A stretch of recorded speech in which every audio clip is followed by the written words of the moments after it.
So we will move to the next paper. The next paper is responding to the combined risk of conflict and natural disaster analysis of development aid by Japan and South Korea.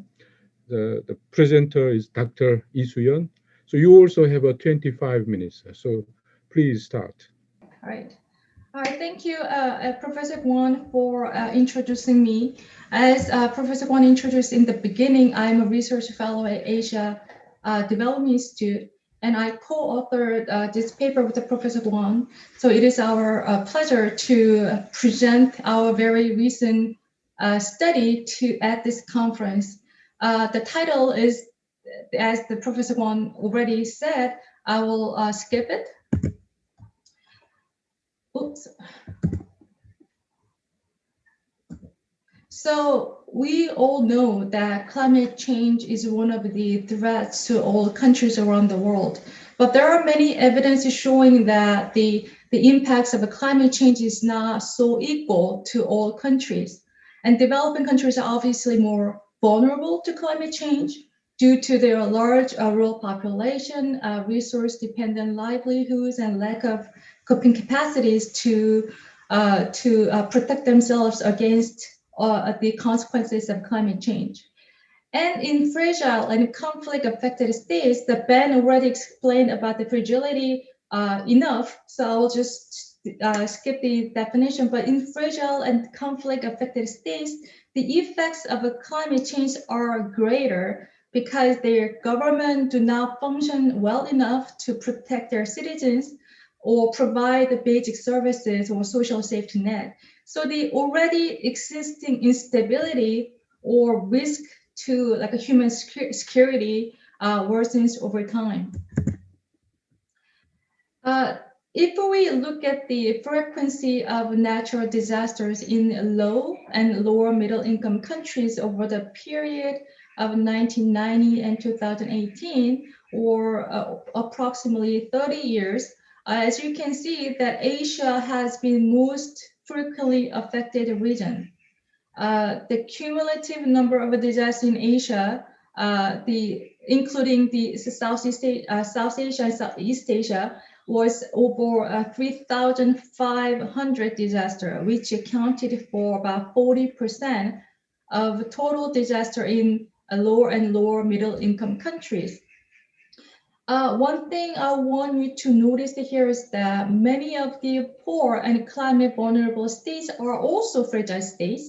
So I marked such states with the F in the bottom of the figure so you can easily identify them. Since the low-income countries obviously lack the capacity to monitor, also track the natural disaster incidents, the actual number of the incidents in fragile states and other low-income countries are expected to be higher. As for preventing crisis or risk from climate change, disaster risk reduction, or DRR, has been recognized as an effective and powerful tool. And there were 3 conferences on DRR in Japan from 1994, and the second one was in 2005, and the most recently in 2015 in Sendai. The third conference in Sendai adopted a Sendai framework, which it is like a global blueprint for DRR because it offers like detailed principles, priorities for actions, and practical means for achieving disaster resilience in communities. And the Sendai framework for DRR calls for a strong integration of DRR into development. And one of the targets is to enhance the international cooperation to developing countries through adequate and sustainable support to complement their national actions for implementation of the present framework by 2030. So when we look at the previous development research, the DRR itself has rarely been the main topic of research. I'll probably explain more in the later slides, but in general, development research had a tendency to focus on the relationship between development and economic growth. And even those that incorporated like climate change or environmental issues, they often looked only implicitly at the nexus between aid, growth, and the environment. So research that concentrate almost exclusively on DRR aid has been very extremely rare. And the problem is, and also the conflict and climate change, two big issues have been often addressed separately, despite their mutually reinforcing relationship. For instance, the social structures which are weakened by conflict are less likely to respond to the effects of natural hazard because it hinders the long-term investment in services and infrastructures and coping capacity. And conflicts also increase people's risk by displacing them into areas more exposed to natural hazard. And climate shocks cause disputes over resources, wherever resources from water to land. So this becomes the primary driver of the conflict and instability. So these two things are becoming the vicious cycle.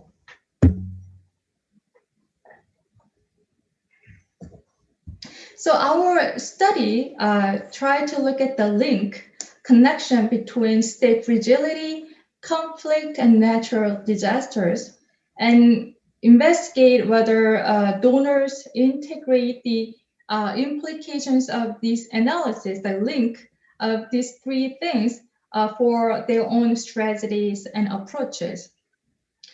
We looked specifically into whether donors are more responsive to countries experiencing the compound risk of natural hazards and conflict. In other words, the countries under the risk of both types, or donors are more responsive to countries prone to only one type.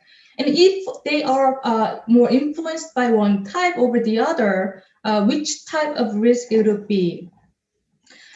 We selected Japan and Korea as our case studies because these two countries have shown a very strong commitment to environmental sustainability through the promotion of namely DRR and green growth. We'll look at their more detailed policies and efforts and commitment to relate to these areas in the next slide. So this study is particularly important and timely for South Korea because it is no longer considered as an emerging donor after its 10 years membership in OECD DOC. Korea, by the way, joined the OECD DOC in 2011. So this year is the 10th anniversary. So it is important to answer whether South Korea has become a donor or becoming a donor, moving beyond their self-interest and other self-serving features, because the Korea's aid has been questioned about its sincerity because of this kind of features.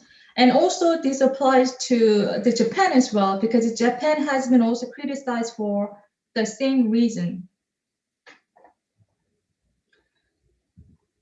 So if we look at the Japan and Korea's leadership in environmental sustainability, Japan hosted all three the World Conferences on Natural Disasters from 1994 to 2015.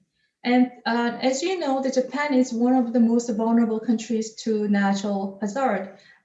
Japan had frequent floods and tsunami and earthquake.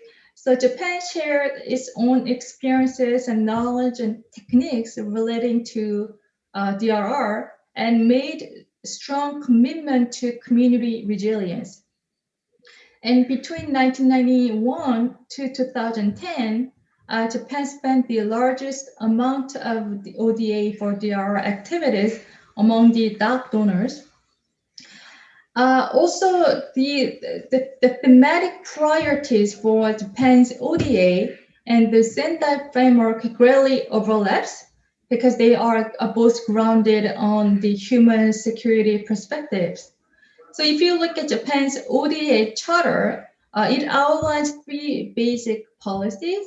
One is to contributing to peace and prosperity.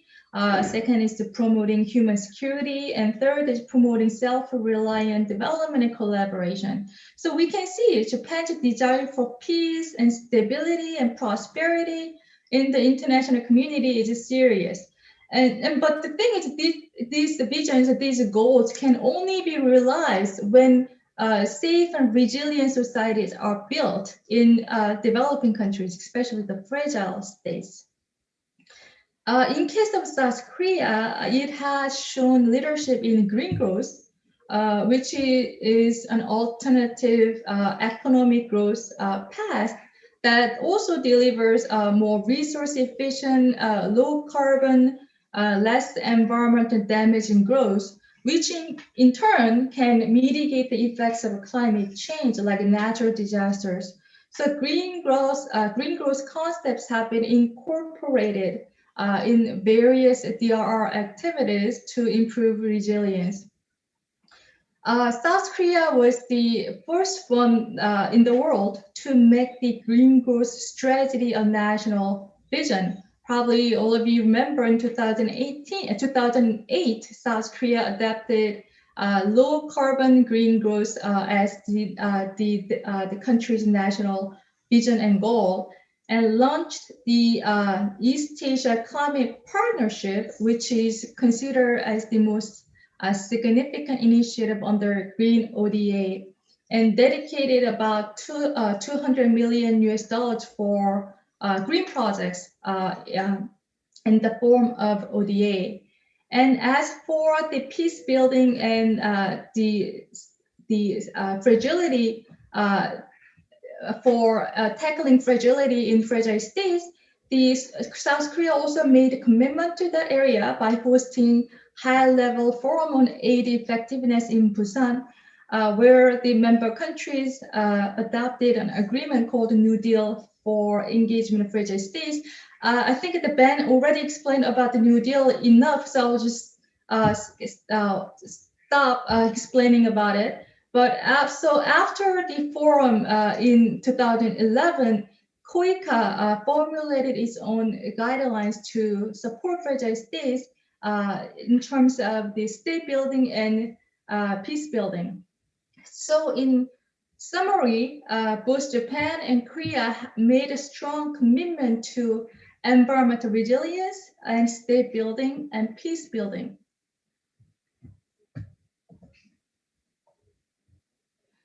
So we tried to investigate whether the commitment of Japan and Korea have been mere rhetorics or well converted into actions by tracking the amount of ODA invested in DRR. Many studies before us that have attempted to analyze ODA relating to climate change adaptation or mitigation or DRR, they had very much difficulty of tracking the exact amount of DRR aid because the OECD database lacked the DRR classification or information they mark the climate change related areas. And also the OECD itself acknowledged that its system is a major bottleneck in estimating the aid flows to DRR or other climate-related areas. But as the author or person who is studying about the DRR or climate change, we understand that the trickiness to develop the classification of a DRR, because DRR is hardly a standalone dimension, meaning DRR activities are hidden within like a wider programs and projects, including those related to rural development, food security, health systems, energy production, environment protection, etc. So due to this cross-cutting nature of DRR, it is really hard to quantify the exact amount of aid to DRR, and also donors are unsure because without specific guidelines of what to count as DRR activity, donors are unsure how to report that to OECD. So the point is there's no really single best approach to track DRR. So we decided to use the sectors that are commonly used in other studies to evaluate DRR aid, such as disaster prevention and preparedness, reconstruction, relief and rehabilitation, and general environmental protection, energy generation and non-renewable resources, disaster risk reduction. So naturally, of course, this method is prone to bias and some omission as our selection is done based on the just general sector description on OECD database. But we still think that this will explain enough about the recent trend of donors ODA spending in DR.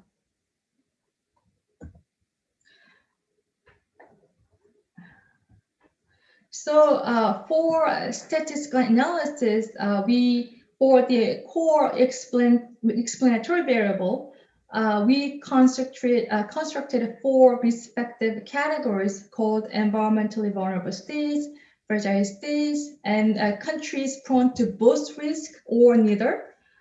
So we assigned countries into environmentally vulnerable states or fragile states based on the climate risk index and the fragile states index scores.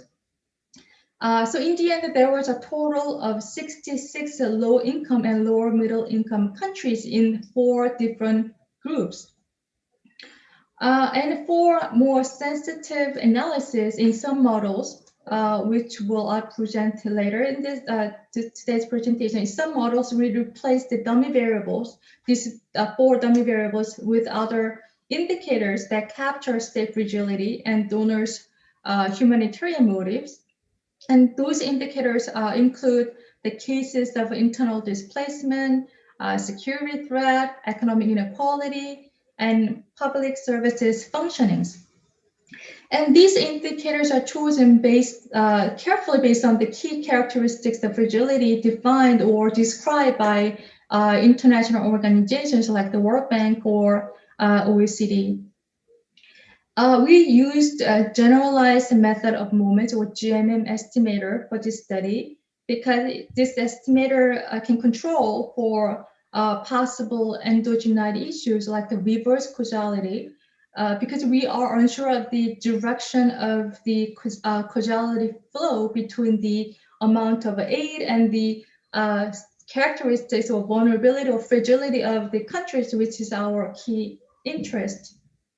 So the GMM estimator allows the dependent variable to depend on its previous value in a way that is not explained by the other regressors in the model.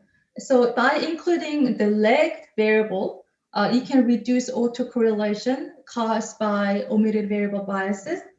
So it could fix the model misspecification, and also control for the heterogeneity issues by controlling the unobserved country-specific characteristics.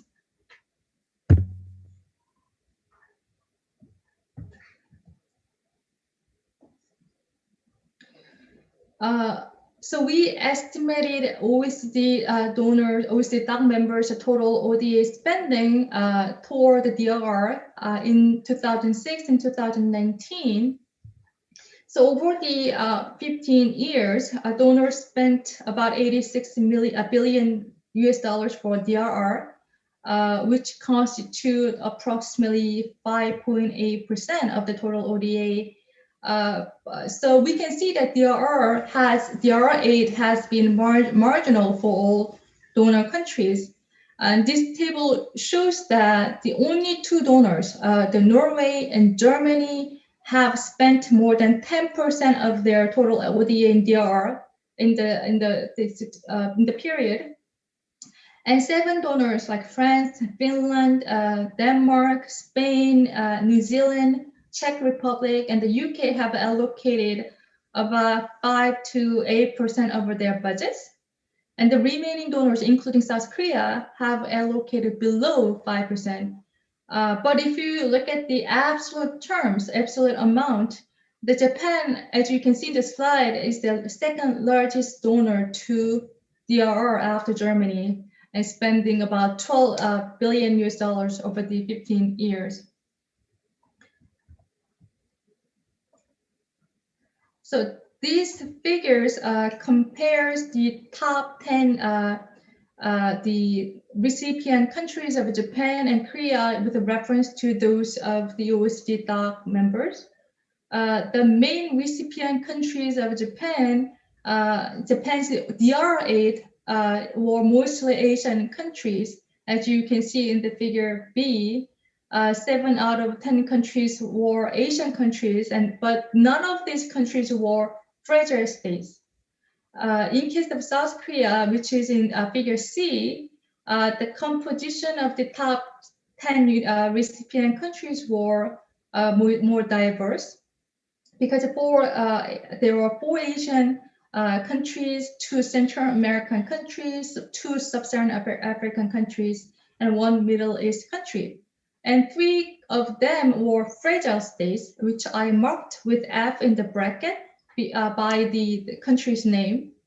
But we have to notice that the 6 out of these 10 countries are Korea's priority partner countries. The Vietnam, Mongolia, Laos, Nepal, Indonesia, and Mozambique. So this means that they were meant to receive the Korea's aid regardless of the danger they were in. And also, if we look at the OECD DAC donors recipient country, there was only one country that is marked, that is described as fragile state. So this figure shows the changes in the Japan and Korea's DR spending as a percentage of the ODA in 2006 and 2019. We can see that I'm sorry. So this figure shows the changes in the DR spending. What I wanted to see is that how the 2 countries' DR spending has changes after the Hyogo conference in 2005. And we can see that none of the 5 DR sectors exceeded 5% of the total ODA. The Korea's allocation for the reconstruction and rehabilitation and Japan's allocation for general environment protection rose close to 5% immediately following the Hyogo conference 2005, but this pattern did not sustain over time.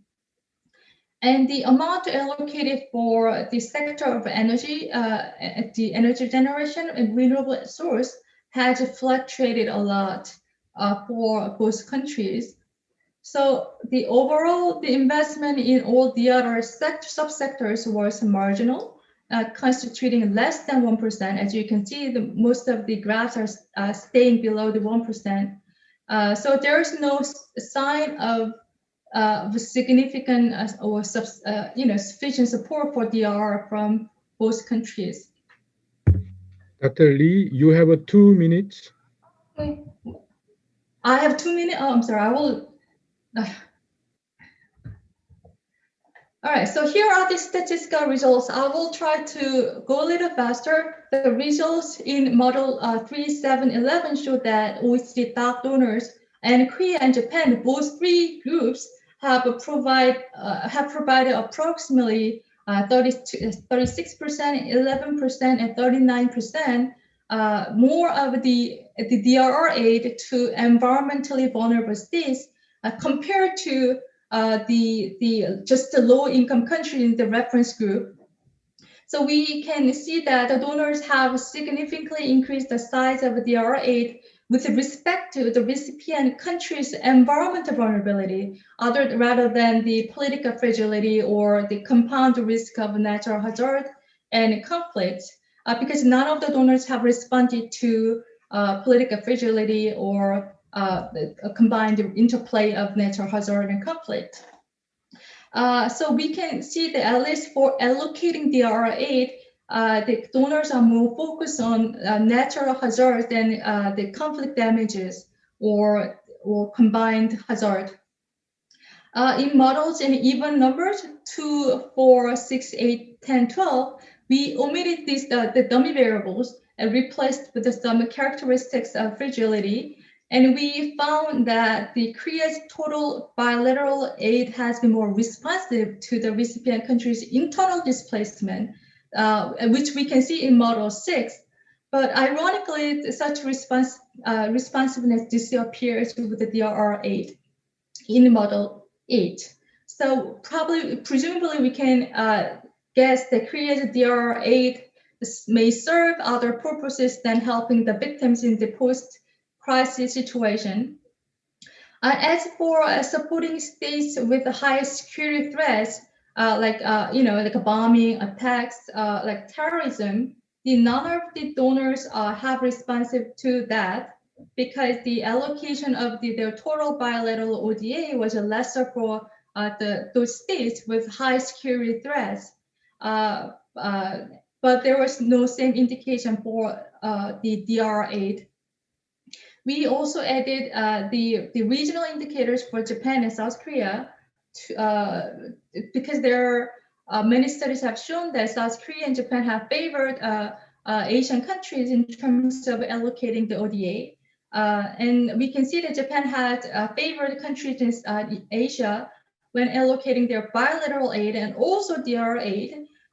It's because the countries in South and East Asia received significantly higher proportion of Japan's ODA compared to the rest of the world. But in case of Korea, we did not find any significant regional indicators.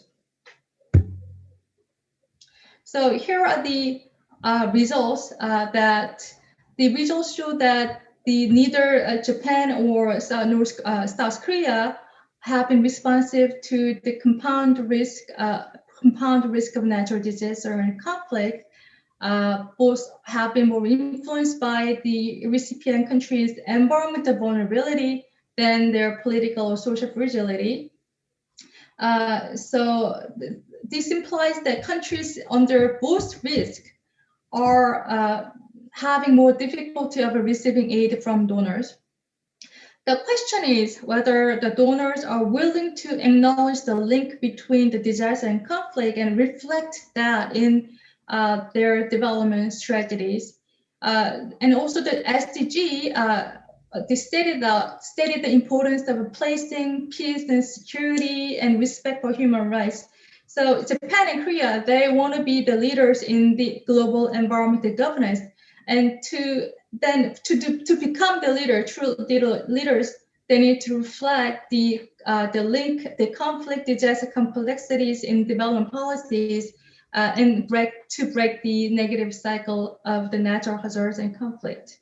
I will stop here, and I will we can discuss more about the paper during the Q&A session. Thank you.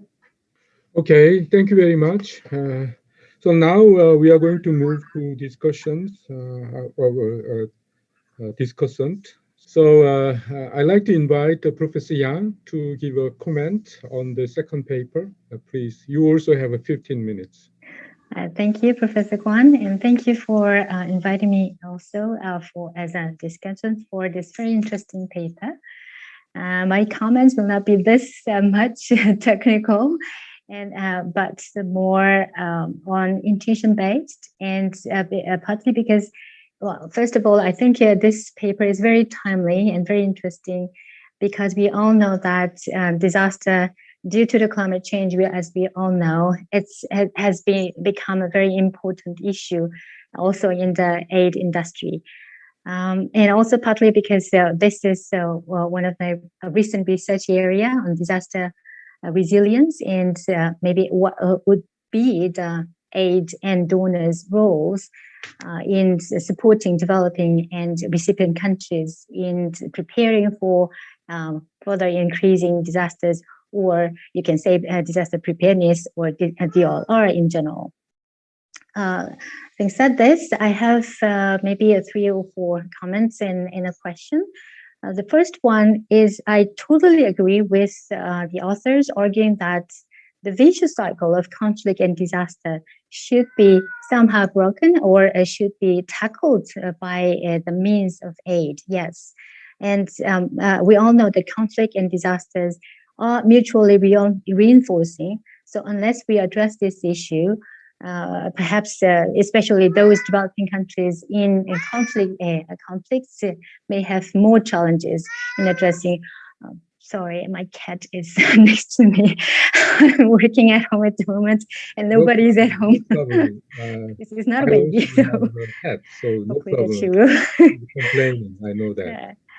And but this well, this is one thing that we acknowledge the most challenges faced by the fragile states in particular with increasing disasters.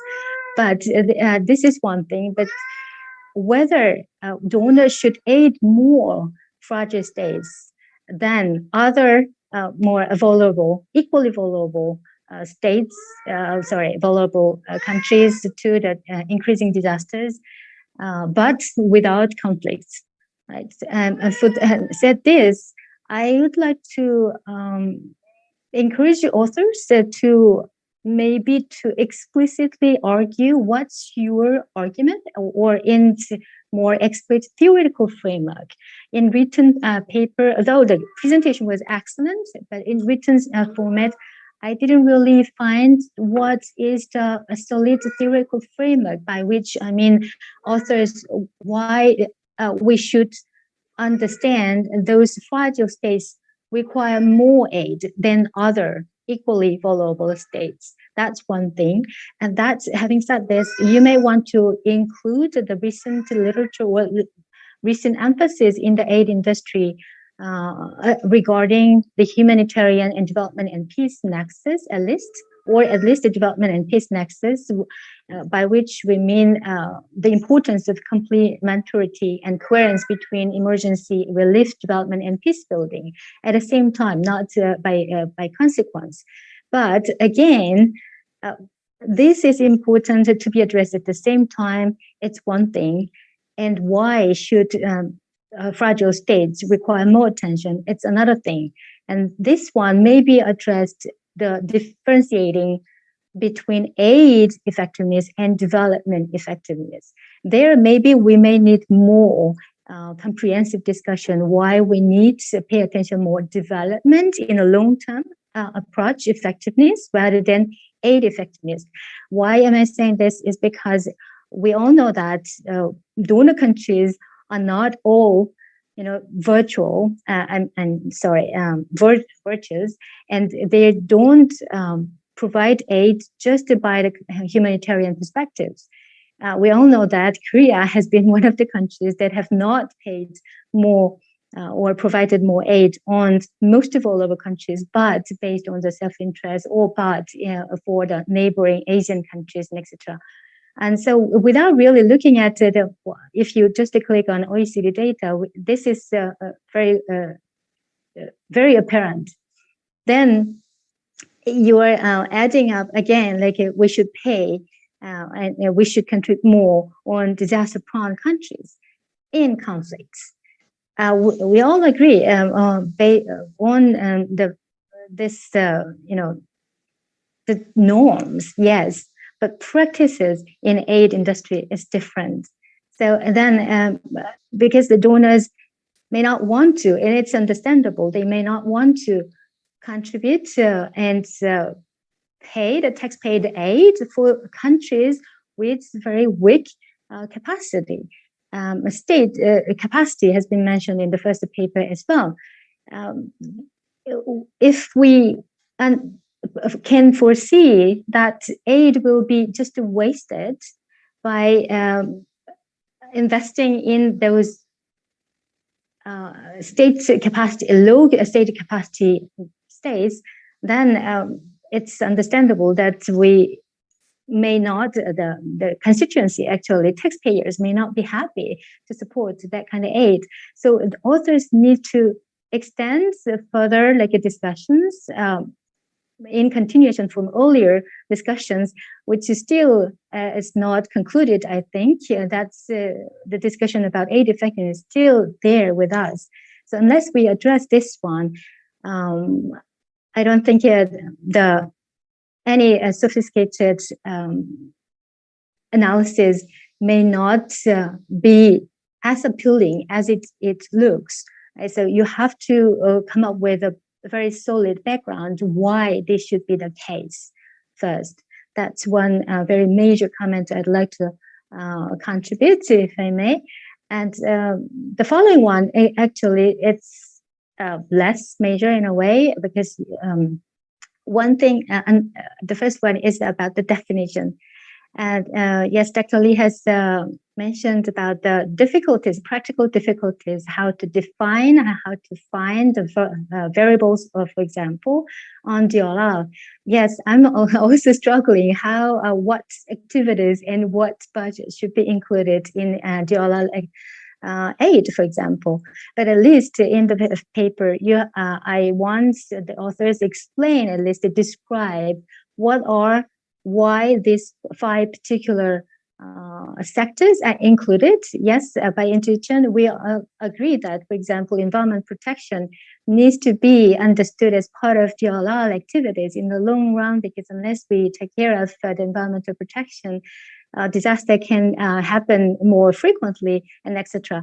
But then what activities are included in the biggest category of, say, general environmental protection? I'm just giving an example. Is it recycling or waste management? All these different activities are included in there or not? And whether it makes sense, this kind of general environmental protection needs to be taken, considered as one very major and important activities for DRR. And why is that? To get there, I think authors should start with what they understand DRR first, because that itself can be very very general and diverse. And by after that, we could maybe have at least from the OECD data set, what you have brought 5 sectors, and on the sectors, what activities are there, just to show readers and why and what activities you are bringing into the analysis.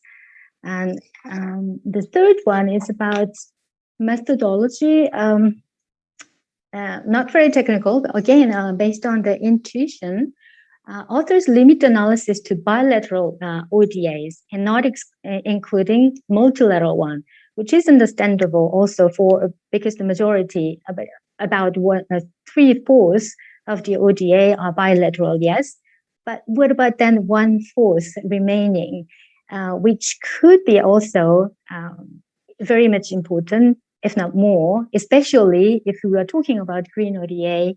And I'm sure that Korean commitment, for example, for GGG, then should appear in multilateral ODA, not bilateral.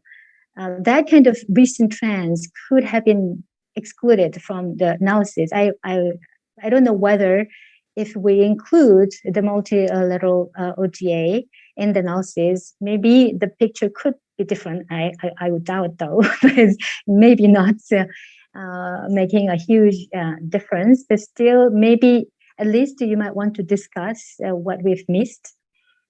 And one question actually from your analysis, I believe that from the arguments and from the main bodies, I think what authors want to present and wanted to examine is the first model-based ODA, including those variables, especially with the states with compound risk as a variable.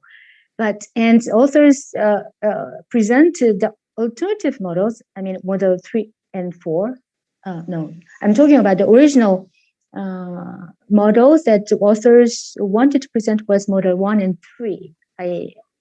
Correct me if I'm wrong, because it's states with compound risk are included. And but alternative models kind of it's using different using other proxies for fragility and instability. And I'd like to hear more about this. So why the authors brought these different models? We have a different information, yes, but that would be nice to hear exactly what are the differences by these different models. Do I have? If I can, I also suggest or ask one question to the first paper, if I may. Yeah, one thing about wouldn't this no effect? I'm not sure whether we could say like a no effect or negative impact on aid after or because of the noodle, but wouldn't from donors' perspective, because well, increasing the proportion of aid out of a budget is always hard for any donor countries, and if they want to support noodle program, wouldn't it just understandable for donors to switch into the from instead of increasing the aid or maybe from the existing aid, they may some of the portions may be moved to the Green New Deal programs. That may, I'm saying that New Deal program may have the substituting effect on the aid that leads to your result that aid did not really or no effect or even negative effects on the aid after the New Deal. Just a question, maybe. Thank you. Okay, thank you very much. I think Professor Yang and Professor Cho gave us a very critical but very useful comment. So I think these comments should be incorporated into the paper. But I think first we'd like to respond. Dr. Lee, is. Thank you, Professor Yang, for your very useful and constructive remark. I think based on your comments, I think we could more clarify the paper. If I begin with your third comment on the data description, I had the same problem with the Ben. We are submitting our journal with the paper to journals, and we had some space the problems. And we began with a very long version of first draft, which was more than 10,000 words, and we are trying to limit and narrow the word limits. And then the first one had a longer description of the full description of the indicators that capture the fragility indicators, but we had to somewhat, narrow it down. But we can go back to the longer version as you suggested, because we agreed that we need a more fuller description of the indicators, why we included such variables in the model. And as for the theoretical framework, the remark, for this paper, we tried to place more emphasis on the policy evaluation and policy recommendation. So somewhat our paper became more like a practical paper rather than a purely academic one. So we understand that we may lack a very clear, explicit framework that shows a clear link between fragility, peace building, and natural hazards. So we try to show, the link between how the conflict and fragility lead to natural disaster and vice versa by putting some examples of countries experiencing those. But clearly, probably it was not enough. So we'll try to address that when we make a revision. And as for the suggestion why we not include a multilateral aid, our question in the paper was to answer whether our aid or Japan's aid goes to fragile states or environmental vulnerable states as the government placed. But with the multilateral aid, it's really difficult to track how our money is used. But there is another type called the multi-buy aid. Probably Professor Yang already knows it, but we can, with this type, we can earmark for specific purposes, but that the multi-buy aid type is also included in the bilateral aid. So with the pure core funding to multilateral agencies, we cannot really know whether they use our money for low-income countries, or whether they use for fragile states or for sectors that are relevant to like green projects. So that is one of the problems, reason that we did not include or not choose multilateral. because with our main question, we thought bilateral aid would answer our question better. And and about the other sectors, I agree with you. But there are not many like full description of what kind of activities are included in for this subcategory on OECD statistic database. That's why we couldn't go further about describing the subsectors, but we will definitely think about it, and we'll try to address your comment when we make a revision. Thank you. Okay, thank you very much.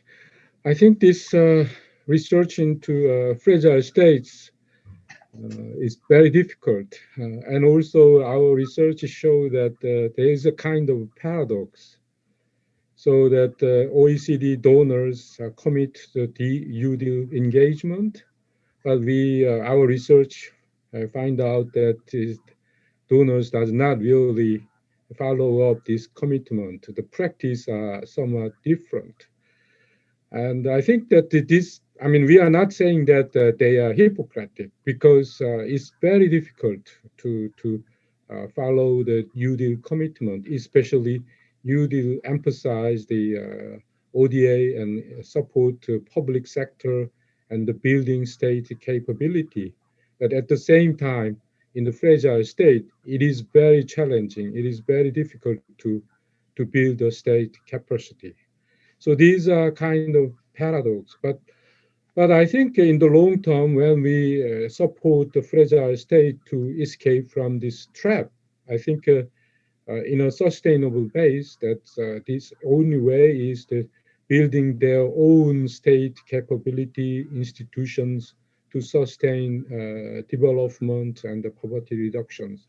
In this effort, we find out there are some paradox among practice of ODA donors, not only in Korea, but we find out that major donors are same. They have the same difficulties. So I think that is one thing. And the other thing we find that the Korean ODA, we start last 10 years as a new donors, OECD down members, but I think next 10 years and 20 years, we need to challenge these difficult international development issues. And we also know that we have been doing so far, and we have a New Deal commitment, Korea itself, but we didn't follow up that commitment. So this is in a way kind of accountability issues, whether we see this promise and practice is a match, and so far we find out it is not. So thank you very much for Professor Yang and Professor Zhou, your valuable comments. We appreciate, and we will try to incorporate those comments into our revision of the paper. And also, I'd like to thank you, Professor Ben Katoka and Dr. Lee, presenting the paper. And we also have some audience. Really appreciate your participation, but I'm worried that I don't have a time to give you raise a comment or questions. But you can send us email. Okay, with that, we should conclude this session. Thank you very much.